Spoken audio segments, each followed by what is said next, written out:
Life is straightway obligation of existence or God.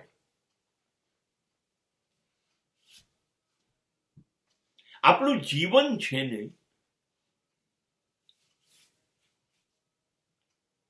એ પ્રસાદ છે, આશીર્વાદ છે. It is a blessing of God. એણે આપણને જીવન આપ્યું. કોઈ ભૂલ કર્યા વગર કેવા સરસ બનાયા. આંખ, કાન, જીભ, મન, હાથ, પગ, આખું શરીર બ્યુટીફુલી કામ કરે છે. આ ઉપકાર છે. પૂછો જઈને જે અંધ છે, બહેરા છે, મૂંગા છે, લંગડા છે, લૂલા છે, પાગલ છે, એને પૂછો જીવન શું છે. કેવી પીડાથી જીવાય છે, કેવી લાચારીથી જીવવું પડે છે.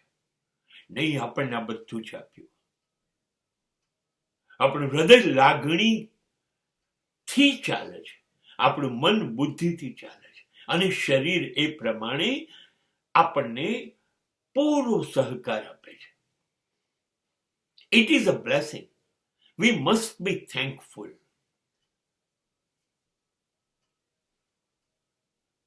So gratitude must be our attitude.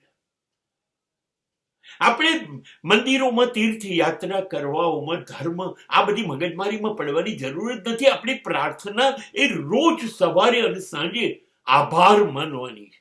હે ઈશ્વર, આમાંનું કશું મારી જોડે ના બન્યું, તારી પરમ કૃપા છે. રોજ રાત્રે હું સૂઈ જાઉં ત્યારે તું મારા શ્વાસ બંધ કરી દે તો મારું શું થાત. મને તો ખબર નહોતી. નહીં, તું મારા શ્વાસ મને ખબર નથી તોય ચાલુ રાખે છે. હું રાત્રે બધું જ ભાન ગુમાવી દઉં છું, ભૂલી જાઉં છું હું કોણ છું, મારો ધર્મ, મારી જાતિ, મારા સગા, મારી સત્તા, મારી સંપત્તિ, બધું ભૂલી જાઉં છું.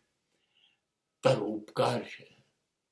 સવારે તું પાછો મને જગાડી દે છે, અને જે બધું રાત્રે હું ચૂકી ગયો તો બધું સવારે પાછું સોંપી દે છે. લે આ શરીર, તારી આ સંપત્તિ, તારા વિચારો, બધું પાછું.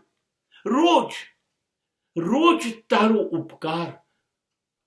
અને જ્યારે આપણને ઉપકારથી જ બધું મળ્યું હોય તો વી આર બાઉન્ડ. આપણને ઉપકારથી મળ્યું છે તો હવે આપણે ઉપકાર સમાજ ઉપર કરવાનો છે. તો આપણે એવી રીતે જીવીએ કે આપણે સમાજના કલ્યાણમાં કામ લાગીએ. ત્યારે ઈશ્વર રાજી થશે કે હું તને જે આશીર્વાદ આપું છું એ બધા જ આશીર્વાદ તું સમાજને આપી દે છે. તું મારું કામ કરે છે, તું સમાજ કલ્યાણ માટે છે, તું ઈશ્વરના સંદેશા, ઈશ્વરની કૃપા, ઈશ્વરનો પ્રેમ તું લોકો સુધી પહોંચાડે છે. આભારથી શરૂ થયેલું જીવન એ આભાર સતત માન્યા કરવાથી ભાર વગરનું બનશે.